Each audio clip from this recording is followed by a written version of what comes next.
ઓછા તેલમાં દૂધીનો નાસ્તો બનાવવા માટે 1 કપ દૂધીના રફલી પીસ કરી લીધા છે। મિક્સર જારમાં 1 કપ દૂધીના પીસ ઉમેરીશું। દૂધી કાળી ન પડી જાય એ માટે 1 ચમચી લીંબુનો રસ સાથે થોડા કોથમીરના પાન ઉમેરીને વાટી લઈશું। એકદમ સ્મૂથ વાટી લેવાનું છે, પાણી નથી ઉમેરવાનું।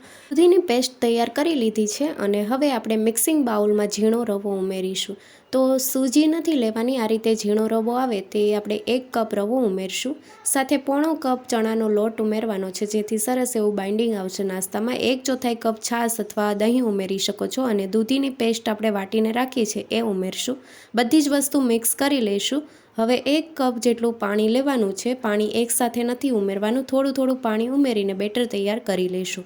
બેટર બહુ વધારે પતલું નથી કરવાનું, થોડું થીક રાખવાનું છે। તો થોડું થોડું પાણી ઉમેરીને આ રીતનું બેટર તૈયાર કરી લીધું છે। આ રીતનું બેટર તૈયાર કરવા માટે મારે અડધા કપ પાણીની જરૂર પડી છે। હવે ઢાંકણ ઢાંકીને આપણે 10 મિનિટ માટે મૂકી દઈશું। 10 મિનિટ થઈ ગઈ છે અને આ રીતે તમને બતાવું તો સરસ એવું રવો ફૂલી ગયો છે।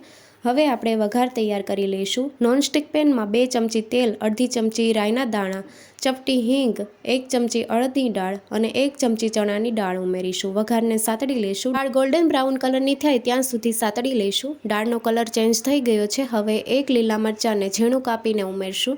2 મીડિયમ સાઇઝની ડુંગળીને ઝીણી કાપીને ઉમેરશું। સાતડી લઈશું। ઓવરકુક નથી કરવાની, હલકો કલર ચેન્જ થાય ત્યાં સુધી સાતળી લઈશું। વઘાર સરસ એવો સતળાઈ ગયો છે, ગેસની ફ્લેમ બંધ કરી દઈશું। વઘારને બેટરમાં મિક્સ કરી લઈશું। હવે સ્વાદ પ્રમાણે મીઠું ઉમેરીશું અને 1 ચમચી ચીલી ફ્લેક્સ ઉમેરીશું, અડધી ચમચી ગરમ મસાલા પાવડર, થોડા કોથમીરના પાન ઉમેરીને મિક્સ કરી લઈશું। તમે શેકેલા જીરાનો પાવડર પણ ઉમેરી શકો છો અને હવે બધી જ વસ્તુ મિક્સ થઈ ગઈ છે। બેટર થોડું થીક છે તો થોડું પતલું કરી લઈશું। તો 2 ચમચી જેટલું પાણી ઉમેરીશું, બહુ વધારે નથી ઉમેરવાનું અને મિક્સ કરી લઈશું। નાસ્તાને એકદમ ફૂલેલો બનાવવા માટે 1 ચમચી ઇનો ફ્રૂટ સોલ્ટ ઉમેરીશું। ઇનોને એક્ટિવેટ કરવા માટે 1 ચમચી પાણી ઉમેરીને મિક્સ કરી લઈશું। નાસ્તા માટેનું બેટર રેડી થઈ ગયું છે અને બેટર ચમચીમાંથી પડે એ રીતનું હોવું જોઈએ। હવે નોનસ્ટિક પેનમાં 1 ચમચી તેલ ઉમેરીશું।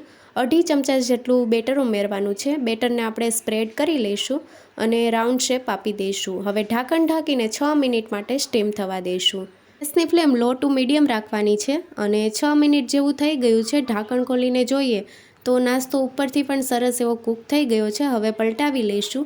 તો આ રીતે પલટાવી લીધું છે અને તમે જોઈ શકો છો સરસ એવો ગોલ્ડન બ્રાઉન કલર આવ્યો છે। હવે બીજી સાઈડથી પણ 6 મિનિટ માટે આપણે કૂક કરી લઈશું। ઢાંકણ ફરી પાછું બંધ કરી દઈશું। ઢાંકણ ખોલીને જોઈએ, બંને સાઈડથી ગોલ્ડન બ્રાઉન કલર આવી ગયો છે અને નાસ્તાને એક પ્લેટમાં કાઢીને પીસ કરી લઈશું। તમે કેચઅપ સાથે સર્વ કરી શકો છો। Thank you for watching.